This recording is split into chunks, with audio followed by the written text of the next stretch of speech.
Prince Mamun jail থেকে ছাড়া পাওয়ার পরে দেখেন তার আসার ভঙ্গিমোটা মনে হচ্ছে সে বিয়ে করতে গিয়েছিল। প্রিন্স মামুন শ্বশুর বাড়ি ঘুরতে যেতে পারে না, তার জন্য জেলটাই শ্বশুর বাড়ি বানিয়ে ফেলেছে। জেলের ভিতরে নাকি সে ভালোই ছিল, খুব ভালো ছিলাম জেলের ভিতরে। জেলের ভিতরে থেকে তার অনেক উন্নতি হয়েছে, কোরআন শরীফও শিখে ফেলেছে। জেলের উসিলায় কোরআন শরীফ নিয়ে নিস। ইয়া মারহাবা। বলছে ইন্নাল্লাহ মা সাবিরিন, মানে আল্লাহ পাক ধৈর্যশীলকে পছন্দ করে। সেটা না হয় বুঝলাম, আল্লাহ পাক ধৈর্যশীলকে পছন্দ করেন, কিন্তু তোদের নাটক দেখতে দেখতে আমাদের ধৈর্যই হারিয়ে গেছে। ঠিক বলেছো। জেলে যাওয়ার পরে তার এতটাই উন্নতি হয়েছে যে সব কথাই আরবিতে বলছে। জাযাকাল্লাহ খায়ের। তারে নিয়ে আমার এখন কিছু বলতেও ভয় লাগছে, কারণ কুমদে কি বলে ফেলবো আর আমার পাপ হয়ে যাবে। সবার কাছে হাত জোর করে মাফ চাই আমার ফ্যামিলিগত ব্যাপারের কারণে আপনারা যারা বিভ্রান্ত হয়েছে।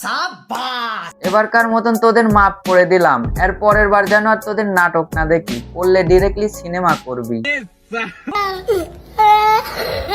ভাই হাদি ভাইয়ের মুড়ি বাতাসা নেন, এটা হলো বাংলাদেশের ঐতিহ্য মুড়ি বাতাসা। তার কথা শুনে মনে হচ্ছে হাদির কোনো মুড়ি বাতাসার ফ্যাক্টরি ছিল। আমি একটা চাকরি চাই, আমাকে একটা চাকরি দিতে হবে, আমি যেহেতু একটা সম্মানী জায়গায় আমাকে রাখছে। তুমি আমার হেড আর সম্মানীয় লোক, যারা এমএ পাস করেছে বিএ পাস করেছে তারাই চাকরি পাচ্ছে না, আর তুই জুলাইয়ে একটা সেলুট দিয়ে এখন চাকরি চাচ্ছিস। এটি যে দেখেন না রিক্সাওয়ালা, একটাও রিক্সাওয়ালা না ভাই, একটাও রিক্সাওয়ালা না। ওরা একটাও রিক্সাওয়ালা না, তাহলে কি ওরা উড়োজাহাজের পাইলট নাকি? রিক্সা রিলিয়া বাইরেছে অনক, আমরা রিক্সাওয়ালা, সারাদিন কাজ করে না, কিছু করে না। এখন তুই যে গোয়ালের গরু, ওরাও সেই গোয়ালেরই গরু।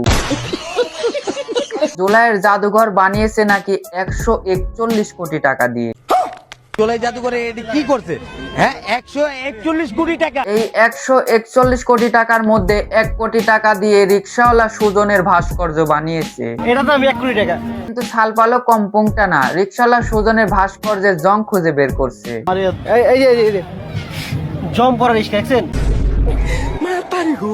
যেমন পুরনো বিআরডিসি বাস রং করে নতুন করেছে, তেমনি রিক্সাওয়ালা সুজনের রিক্সা রং করে ভাস্কর্য বানিয়েছে। যাই হোক, আজকের ভিডিও এই পর্যন্তই। ভিডিওটা ভালো লাগলে অবশ্যই একটি লাইক দিন, আর ইউটিউব চ্যানেল থেকে দেখে থাকলে চ্যানেলটি সাবস্ক্রাইব করুন।